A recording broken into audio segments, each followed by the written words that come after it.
ஒரு உறவ முறியும்போது ஏற்படுற அந்த வலி, அப்பா, அத வார்த்தைகளால விவரிக்கவே முடியாது இல்லையா? அது இதயத்துக்குள்ள ஒரு ரொம்ப ஆழமான காயத்த உண்டாக்கிடும். நம்மள சில பேரால அதிலிருந்து கொஞ்சம் சுலபமா மீண்டு வந்துட முடியும். ஆனா, சிலருக்கு அந்த வலி காலங்கள் பல கடந்தாலும் ஒரு ஆறாத வடு மாதிரி மனசுக்குள்ளேயே தங்கிடும். அப்படிப்பட்ட ஆழமான, தீவிரமான உணர்வுகளின் இன்னொரு பேர்தான் விருச்சிக ராசி. அவங்களுடைய அன்பு எப்படிப்பட்டதோ, அவங்களுடைய பிரிவும் அப்படித்தான். ரெண்டுமே ரொம்ப ரொம்ப தீவிரமானது. இன்னைக்கு நாம மத்தவங்களால எளிதில் புரிஞ்சுக்க முடியாத விருச்சிக ராசினரோட அந்த உணர்ச்சி உலகத்துக்குள்ள ஒரு ஆழமான பயணம் போக போறோம். பிரிவின் வலிய அவங்க எப்படி தாங்குறாங்க, அவங்களுடைய மௌனத்துக்கு பின்னாடி இருக்கிற அந்த அளப்பரிய சக்தி என்ன, இதெல்லாம் பத்தி ரொம்ப ஆழமா பார்க்கலாம் வாங்க. இந்த ஒரு வரி விருச்சிக ராசினரோட முழு உலகத்தையும் நமக்குள்ள அடக்கிருது. அவங்களோட உணர்வுகள் அவங்களுக்கு மட்டுமே சொந்தமான ஒரு ரகசிய கடல் மாதிரி. வெளியிலிருந்து பார்க்கும்போது ரொம்ப அமைதியா இருந்தாலும் உள்ளுக்குள்ளே 1000 அலைகள் அடிச்சுக்கிட்டு இருக்கும். வணக்கம், ஆஸ்ட்ரோ வாய்ஸ் தமிழ் சேனலுக்கு உங்களை ரொம்ப அன்போட வரவேற்கிறேன். ஜோதிடத்தோட இது போன்ற ஆழமான ரகசியங்களையும் ஆன்மீக தேடல்களையும் நீங்க தெரிஞ்சுக்கணும்னு ஆசைப்பட்டீங்கன்னா நம்ம சேனலை மறக்காம சப்ஸ்கிரைப் பண்ணிக்கோங்க. உங்களுடைய ஒவ்வொரு ஆதரவும் தான் எங்களுக்கு ஒரு பெரிய உத்வேகத்தை கொடுக்கும். விருச்சிகம், காலச்சக்கரத்தோட 8வது வீடு. ஜோதிடத்துல 8 அப்படிங்கிற எண்ணுக்கே ஒரு தனிப்பட்ட சக்தி இருக்கு. அது ரகசியங்கள், ஆழம், மறைக்கப்பட்ட உண்மைகள், ஒரு பெரிய மாற்றம், ஏன் ஒரு மறுபிறப்புன்னு கூட பல விஷயங்களை குறிக்கும். இவங்க ஒரு நீர் ராசியா இருந்தாலும் இவங்களோட உணர்ச்சிகளை ஒருபோதும் வெளியில காட்டிக்கவே மாட்டாங்க. ஒரு அமைதியான ஆழமான கடலுக்கு அடியில எவ்வளவு ரகசியங்கள், உயிரினங்கள் இருக்குமோ கிட்டத்தட்ட அந்த மாதிரி அவங்க மனசுக்குள்ளேயும் கணக்கில்லாத உணர்ச்சிகளும் எண்ணங்களும் புதைஞ்சு கிடக்கும். இதனாலேயே அவங்கள சுற்றி இருக்கிறவங்களுக்கு அவங்க எப்பவுமே ஒரு புரியாத புதிராதான் தெரிவாங்க. அந்த புதிரை அவிழ்க்க முயற்சி செய்யும்போதுதான் அவங்களுடைய உண்மையான ஆழம் என்னன்னு நமக்கே தெரிய வரும். விருச்சிக ராசிக்காரங்களோட அன்பு எப்படிப்பட்டது தெரியுமா? அது வெறும் ஐ லவ் யூன்னு சொல்ற வார்த்தைகள்ல அடங்கிடுற அன்பு கிடையவே கிடையாது. அது உயிரோட்டமான ஜீவனுள்ள அன்பு. ஒவ்வொரு செயலிலும் அந்த அன்பை அவங்க வெளிப்படுத்துவாங்க. உங்களுக்கு ஒரு கஷ்டம்னா உங்க கூடவே நின்னு அதை தாங்குவாங்க. உங்க சந்தோஷத்தை அவங்க சந்தோஷமா கொண்டாடுவாங்க. ஒரு அக்கறை, ஒரு பாசம், ஒரு பாதுகாப்புன்னு ஒரு கவசம் மாதிரி உங்களை சுத்தி நிப்பாங்க. அவங்க நேசிக்கிறவங்களுக்காக எதை வேணாலும் செய்ய துணிவாங்க. அந்த அன்புல ஒரு ஆழமான உணர்ச்சி, ஒரு உண்மையான ஈடுபாடு, ஒரு அர்ப்பணிப்பு இருக்கும். அது வெறும் அன்பு இல்ல, அது ஒரு சக்தி. இப்போ இந்த உயிரோட்டமான அன்பு அப்படிங்கறத இன்னும் கொஞ்சம் ஆழமா பார்க்கலாம் வாங்க. ஒரு பழைய ரொம்ப சக்தி வாய்ந்த டீசல் என்ஜின் மாதிரி தான் இவங்களோட நம்பிக்கையும் அன்பும். யோசிச்சு பாருங்களேன், அதை ஸ்டார்ட் பண்றதுக்கு கொஞ்சம் நேரம் எடுக்கும். எடுத்த உடனே யார் மேலேயும் முழு மனசோட அவங்களுக்கு அன்பு வராது. அவங்க உங்களை பல முறை சோதிச்சு பார்ப்பாங்க. உங்க நோக்கம் என்ன, நீங்க உண்மையா இருக்கீங்களா இல்ல நடிக்கிறீங்களான்னு அவங்களுடைய உள் மனசு ஒரு ஸ்கேன் பண்ணிக்கிட்டே இருக்கும். ஆனா ஒரு தடவை அவங்க மனசுக்குள்ள உங்களுக்கு இடம் கொடுத்துட்டாங்கன்னா அந்த இன்ஜின் மாதிரி தான் நிக்காம சத்தம் போடாம ஆனா ரொம்ப உறுதியா உங்களுக்காக ஓடிக்கிட்டே இருக்கும். ஒரு நண்பருக்காக ஒரு சொந்தக்காரர் கூட செய்ய தயங்குற ஒரு உதவிய இவங்க ஒரு வார்த்தை கூட யோசிக்காம முன்னாடி நின்னு செய்வாங்க. அந்த அளவுக்கு அவங்க அன்புல ஒரு தூய்மையான அர்ப்பணிப்பு இருக்கும். ஆனா இப்படிப்பட்ட ஒரு தீவிரமான உயிரோட்டமான அன்புக்கு சில எழுதப்படாத நிபந்தனைகளும் இருக்கு. இவ்ளோ ஆழமா முழுமையா ஒருத்தரை நேசிக்கும்போது அவங்க பதிலுக்கு எதிர்பார்க்கிற ஒரே ஒரு விஷயம், அது உண்மை. ஏன்னா அவங்களுடைய உலகமே, அவங்களுடைய உறவுகளுமே அந்த உண்மையின் மேலதான் கட்டமைக்கப்பட்டிருக்கு. அந்த அஸ்திவாரம் லேசா ஆடினா கூட எல்லாமே சரிஞ்சிடும். விருச்சிக ராசிக்காரங்களால வாழ்க்கையில எதை வேணும்னாலும் பொறுத்துக்க முடியும். கஷ்டத்தை, வலிய, தோல்விய. ஆனா பொய்ய மட்டும் அவங்களால ஒருபோதும் சகிச்சுக்கவே முடியாது. அது அவங்களுடைய ஆன்மாவையே காயப்படுத்துற மாதிரி. நடிப்பு, ஏமாத்துறது, சுயநலத்துக்காக பழகிறது, இது எல்லாம் தான் அவங்களுடைய அன்போட முதல் எதிரி. அவங்க விரும்புறதெல்லாம் வெளிப்படையான, நேர்மையான, உரிமையான, அக்கறையான உண்மைய மட்டும்தான். எப்போ அந்த உண்மை உடையுதோ அப்ப அவங்களுடைய மொத்த உலகமே நொறுங்கி போயிடும். அவங்க கிட்ட பொய் சொல்லி தப்பிச்சிடலான்னு மட்டும் கனவுல கூட நினைக்கவே முடியாது. ஒரு தேர்ந்த சிபிசிஐடி அதிகாரியை விட இவங்க ரொம்ப ரொம்ப கூர்மையானவங்க. நீங்க பேசுற விதம், உங்க குரல்ல ஏற்படுற ஒரு சின்ன தடுமாற்றம், உங்க உடல் மொழி, உங்க கண்ணோட பார்வை, நீங்க சொன்ன பழைய விஷயங்கள்னு எல்லாத்தையும் வச்சு நீங்க சொல்றது உண்மையா பொய்யான்னு அவங்களுடைய உள்மனசு உடனே எடை போட்டுடும். ஒரு பொய்ய மறைக்க நீங்க 1000 பொய் சொன்னாலும் அவங்களுடைய அந்த ஊடுருவி பாக்குற பார்வையிலிருந்து தப்பவே முடியாது.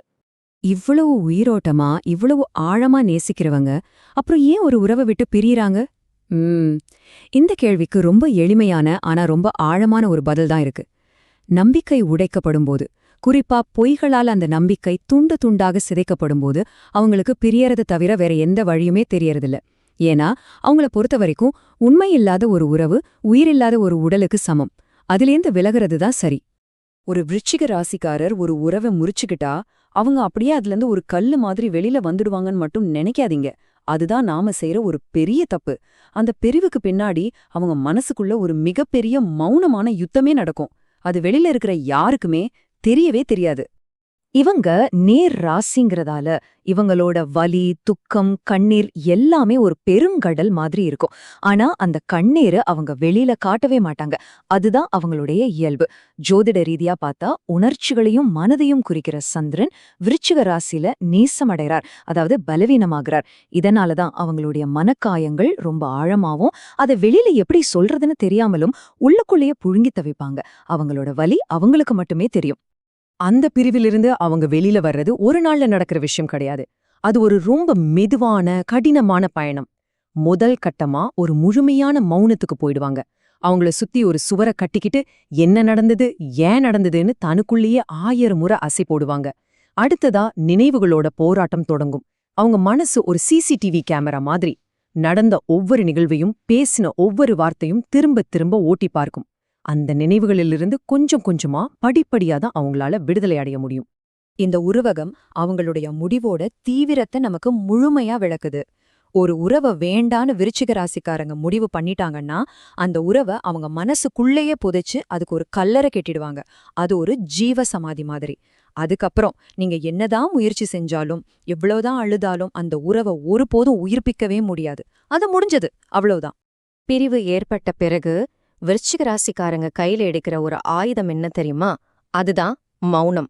ஆனா நீங்க நினைக்கிற மாதிரி அது பலவீனத்தோட அடையாளம் இல்ல. அது அவங்களுடைய மிகப்பெரிய வலிமை. அதே நேரம் அவங்களுடைய மன்னிப்புக்குன்னு ஒரு எல்லை இருக்கு. அதை தாண்டிட்டா திரும்ப வர்றது ரொம்ப ரொம்ப கஷ்டம். விருட்சகத்தோட மௌனம் அவங்கள விட்டு பிரிஞ்சவங்களுக்கு ஒரு புரியாத புதிரா ஒரு நித்தியமான கேள்வியா இருக்கும். அது வெறுமனே பேசாம இருக்கிறதில்ல, அது ஒரு முழுமையான புறக்கணிப்பு. உங்களை அவங்க வாழ்க்கையிலிருந்து அவங்க நினைவுகளிலிருந்து அவங்களுடைய உலகத்திலிருந்தே முழுசா டெலீட் பண்றதுக்கான ஒரு செயல்முறை. அந்த மௌனத்துக்கு வலிமை ரொம்ப அதிகம். அது எந்த ஆயுதத்தை விடவும் சக்தி வாய்ந்தது. அந்த மௌனம் பிரிவை ஏற்படுத்தி அவங்களோட மன அமைதியை குலைச்சு அவங்க வாழ்க்கையே புரட்டி போட்டுடும். சரி, இப்போ உங்க மனசுல ஒரு கேள்வி வரலாம். இவ்ளோ தீவிரமா உறுதியா முடிவெடுக்கிற விருச்சிக ராசிக்காரங்க பிரிஞ்சு போனவங்கள திரும்பவும் ஏத்துக்குவாங்களா? அவங்க மனசுல மறுபடியும் இடம் பிடிக்கிறதுக்கு ஏதாவது வழி இருக்கா? இது நிறைய பேர் மனசுல இருக்கிற கேள்வி. பதில் என்னன்னா, முடியும். ஆனா அதுக்கு சில ரொம்பவும் கடுமையான கிட்டத்தட்ட முடியாத நிபந்தனைகள் இருக்கு. அவங்க மனசுல திரும்ப இடம் பிடிக்கணும்னா முதல்ல எந்த சூழ்நிலையிலும் பொய் சொல்றத நிறுத்தணும். ஏன்னா உடைந்த நம்பிக்கை பொய்களால் ஒட்டாது. ரெண்டாவது, அதிகாரமா பேசக்கூடாது. நான் சொல்றத கேளுங்கிற தோரணை அவங்க கிட்ட செல்லுபடியாகாது. நீங்க அவங்கள மதிக்கணும். மூணாவது, ஆசை வார்த்தை சொல்லி சும்மா புகழ்ந்து பேசி மயக்க நினைக்கக்கூடாது. ஏன்னா அவங்களுக்கு உங்க நோக்கம் என்னன்னு உடனே தெரிஞ்சிடும். அவங்க விரும்புறதெல்லாம் செயல்களை தான், வெற்று வார்த்தைகளை இல்ல. நீங்க உண்மையா மனதார வருந்தி உங்க செயல்கள்ல மாற்றத்தை காட்டினா மட்டும்தான் அவங்களுடைய மனக்கதவை திரும்ப திறக்கிறதுக்கு ஒரு சின்ன வாய்ப்பாவது இருக்கும். இவ்ளோ வலி வேதனை ஒரு மிகப்பெரிய போராட்டத்துக்கு பிறகு அவங்க வாழ்க்கையில நம்பிக்கை மறுபடியும் மலருமா? அந்த இருண்ட வானத்துல ஒரு வெளிச்சக்கீற்று வருமா? நிச்சயமா மலரும். ஏன்னா அவங்களுடைய நேர்மையும் அவங்களுடைய உண்மையும் அவங்கள ஒருபோதும் கைவிடாது. அந்த நம்பிக்கைய ஆன்மீகம் அவங்களுக்கு ஒரு தாய் மாதிரி கொடுக்கும். விருச்சிக ராசிக்காரங்க மத்தவங்களுக்கு உண்மையா இருந்து நடிக்காம பொய் சொல்லாம செஞ்ச உதவிகள், அந்த புண்ணியமெல்லாம் ஒரு சேமிப்பு மாதிரி. அது அவங்கள காப்பாற்றும். அவங்களுடைய பூர்வ புண்ணியம், அதாவது அவங்களுடைய நல்ல கர்மாவின் பலன் அவங்க ரொம்பவும் திக்கற்று நிக்கும்போது நான் இருக்கேன்னு சொல்லி அவங்களுக்கு துணையா வந்து நிக்கும். இந்த பிரபஞ்சம் அவங்கள கைவிடாது. அவங்களுடைய இருண்ட காலங்கள்ல உலகமே அவங்களுக்கு எதிரா திரும்பின மாதிரி உணரும்போது அவங்க பற்றுக்கொள்ற ஒரே விஷயம் அவங்களுடைய குலதெய்வமும் இறைவன் மேல அவங்க வச்சிருக்கிற அசைக்க முடியாத நம்பிக்கையும் தான். சரியான நேரத்துல குரு பகவானோட அருள் அவங்களுக்கு ஒரு ஆசீர்வாதமா கிடைக்கும். அந்த குருவின் அருளால அவங்க வாழ்க்கையில ஒரு புதிய உண்மையான உறவு நுழையும். அந்த உறவு அவங்க பட்ட பழைய காயங்களுக்கு மருந்தா அமையும். அவங்களுடைய வலிகளை போக்கி அவங்க வாழ்க்கைக்கு ஒரு புதிய அர்த்தத்தை கொடுத்து அவங்கள மீண்டும் பிரேமிக்க வைக்கும். இந்த நம்பிக்கைதான் விருச்சிக ராசியை எல்லா சூழ்நிலையிலையும் வழிநடத்துது. மனுஷங்க கைவிட்டாலும் அவங்க முழுசா நம்புற அந்த இறைவன் அவங்கள கைவிட மாட்டான். அவங்களுடைய உண்மையான அன்புக்கு, அவங்க பட்ட வேதனைக்கு நிச்சயம் ஒரு நல்ல பதில் கிடைக்கும். அந்த தெய்வீக சக்தி அவங்கள ஒரு தாய் மாதிரி வழி நடத்தி ஒரு பிரகாசமான அமைதியான வாழ்க்கைக்கு கூட்டிட்டு போகும். விருச்சிக ராசியில் பிறந்தவங்களுக்கு சொல்ல விரும்புவது ஒண்ணுதான். உங்களுடைய பயணம் எங்களுக்கு புரியுது. உங்களுடைய மௌனத்தின் சக்தியும் உங்க அன்பின் ஆழமும் மதிக்கத்தக்கது. இந்த ஆய்வு உங்களுக்கு ஒரு ஆறுதலையும் ஒரு சின்ன தெளிவையும் கொடுத்திருக்கோன்னு நாங்க நம்புறோம்.